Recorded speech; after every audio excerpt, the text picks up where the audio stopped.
नमस्कार मेरे प्यारे दोस्तों, मेरे चैनल स्कैरी कॉर्नर में आपका स्वागत करता हूं। आज की हमारी कहानी दुर्भाग्यवश एक सच्ची घटना पर आधारित है। यह घटना दिल्ली के एक सरकारी अस्पताल की है, जहां एक पुराना वार्ड सालों से बंद पड़ा था। कहते हैं कि वहां कभी एक नर्स ने आत्महत्या कर ली थी और तब से उस वार्ड में मरीजों की अजीब मौतें होने लगीं। डर के मारे प्रशासन ने उसे सील कर दिया, लेकिन रात में ड्यूटी करने वाले स्टाफ ने वहां से अजीब आवाजें, ठंडी परछाइयां और खून से सनी नर्स को चलते हुए देखा है। यह कहानी एक इंटर्न डॉक्टर की है, जिसे गलती से उस वार्ड में पूरी रात बितानी पड़ी, और जो कुछ उसने वहां देखा उसने उसकी जिंदगी बदल दी। तो क्या आप तैयार हैं इस खौफनाक और दिल दहला देने वाले सफर के लिए? Ward number 7। साल 2018 की सर्दियों में मैं आयुष MBBS का आखिरी वर्ष पढ़ रहा था। इंटर्नशिप के दौरान मुझे दिल्ली के एक पुराने सरकारी अस्पताल में रात की ड्यूटी मिली। सर्दी की वो रात बेहद ठंडी और धुंध से भरी थी। हॉस्पिटल का आधा हिस्सा नया बना हुआ था, लेकिन दूसरा आधा हिस्सा दशकों पुराना और जर्जर हो चुका था। हमें पहले ही चेतावनी दी गई थी, वार्ड नंबर 7 में मत जाना। स्टाफ के मुताबिक वो वार्ड 10 साल से बंद था। कहते हैं कि वहां की एक सीनियर नर्स सुषमा दीदी ने अपने ही ड्यूटी रूम में फांसी लगा ली थी। अजीब बात ये थी कि उनकी मौत के बाद अगले कुछ महीनों में उसी वार्ड में भर्ती 4 मरीज अचानक नींद में ही मर गए, और उनके चेहरों पर एक ही तरह का भय का भाव था, जैसे मौत से पहले उन्होंने कुछ डरावना देखा हो। उस रात मेरी ड्यूटी इमरजेंसी वार्ड में थी। रात के करीब 2 बजे जब मैं मरीजों की फाइलें देख रहा था, अचानक अस्पताल में बिजली चली गई। बैकअप जनरेटर चालू तो हुआ, लेकिन पुराने हिस्से की लाइट झपझप कर जल रही थी। उसी समय सिस्टर मीना घबराई हुई मेरे पास आई और बोली, डॉक्टर आयुष, एक मरीज को आईसीयू से पुराने वार्ड में शिफ्ट करना है, नया हिस्सा फुल है। बस थोड़ी देर के लिए रखना है, फिर सुबह निकाल लेंगे। मैंने झिझकते हुए पूछा, कौन सा वार्ड? उन्होंने आंखें नीची करके कहा, वार्ड नंबर 7। मन में डर तो आया, लेकिन मैंने सोचा कि ये सब अंधविश्वास है। हम दोनों ने मरीज का बेड धकेलना शुरू किया। पुराने हिस्से में कदम रखते ही माहौल बदल गया। हवा ठंडी और भारी लगने लगी। दीवारों पर पुरानी पपड़ी उखड़ चुकी थी और छत से टपकते पानी की टिप टिप की आवाज अजीब सन्नाटा तोड़ रही थी। वार्ड नंबर 7 का दरवाजा खोलते ही एक सड़ी हुई, नमी भरी गंध ने नाक में चुभन पैदा की। अंदर अंधेरा था, सिर्फ एक टिमटिमाती ट्यूबलाइट जल रही थी। कोने में एक पुरानी लकड़ी की अलमारी, टूटी खाटें और जंग लगा स्ट्रेचर पड़ा था।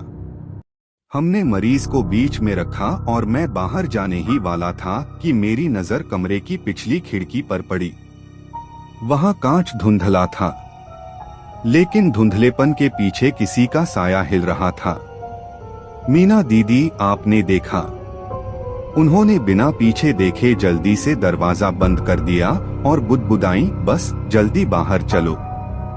मैंने रात का बाकी समय इमरजेंसी में काटा, लेकिन 3:30 बजे अचानक नर्स स्टेशन का फोन बजा।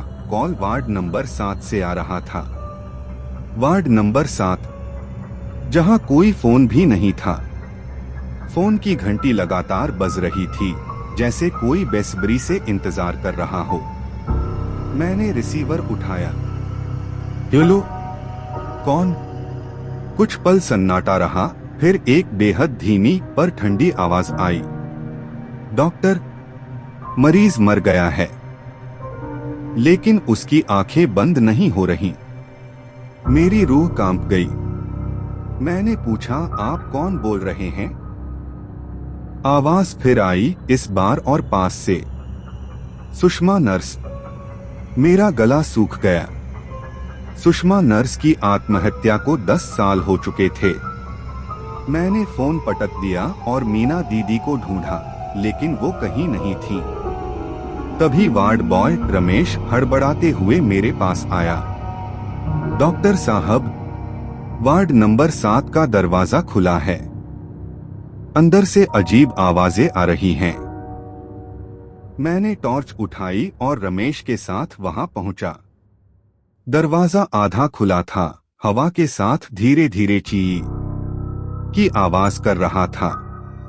अंदर घुसते ही सबसे पहले मेरी नजर बेड पर पड़ी। वो मरीज जिसको हमने रात में शिफ्ट किया था अब बिल्कुल शांत पड़ा था, लेकिन उसकी आंखें पूरी तरह खुली थीं और उसकी पुतलियां ऊपर की ओर घूमी हुई थीं।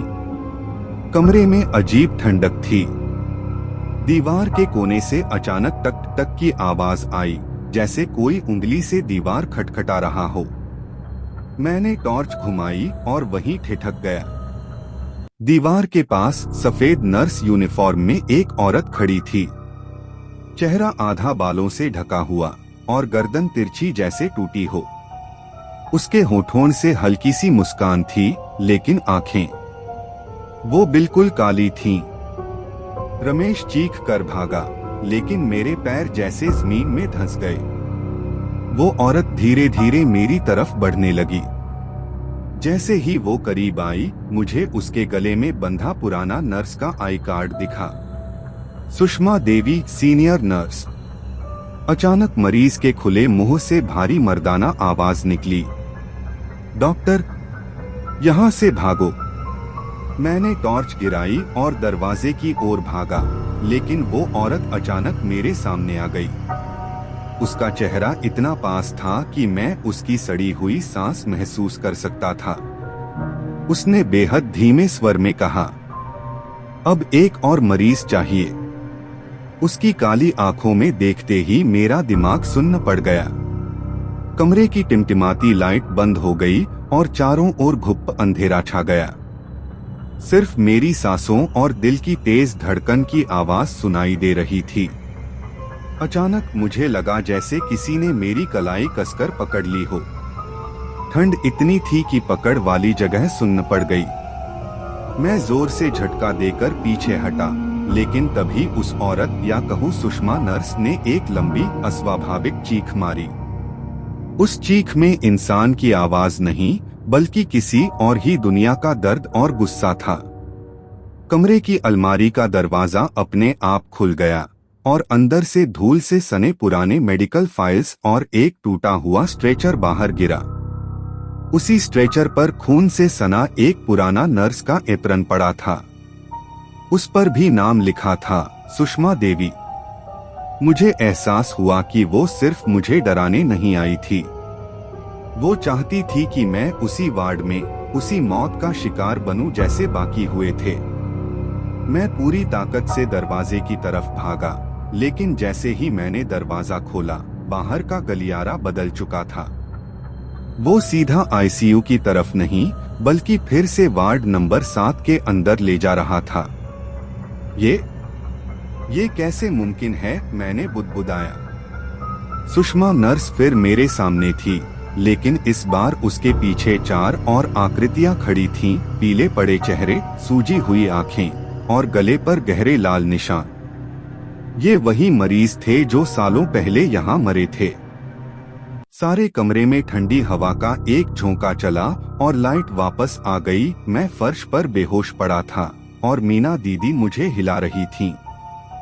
डॉक्टर, आप ठीक हैं? यहाँ कैसे आ गए?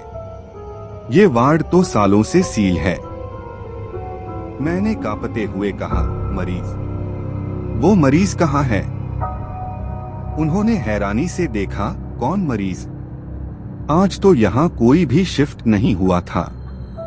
उस दिन के बाद मैंने कभी रात की ड्यूटी नहीं की, लेकिन आज भी जब अस्पताल से गुजरता हूँ, वार्ड नंबर 7 के भीतर से वो टकटक की आवाज आती है और एक ठंडी फुसफुसाहट, डॉक्टर, अब एक और मरीज चाहिए। ये कहानी जिस पर आधारित है, उसका जिक्र मैंने कई मेडिकल स्टाफ और पुराने अस्पताल के कर्मचारियों के इंटरव्यू में पाया था। यह घटना दिल्ली के सफदरजंग अस्पताल और पुराने AIIMS परिसर की अफवाहों और वास्तविक अनुभवों का मिश्रण है। 90 के दशक के अंत में सफदरजंग अस्पताल के एक पुराने वार्ड में एक नर्स ने ड्यूटी के दौरान आत्महत्या कर ली थी।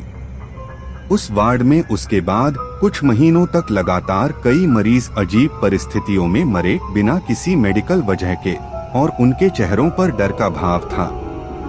डर और अफवाहों के कारण प्रशासन ने उस वार्ड को स्थायी रूप से बंद कर दिया।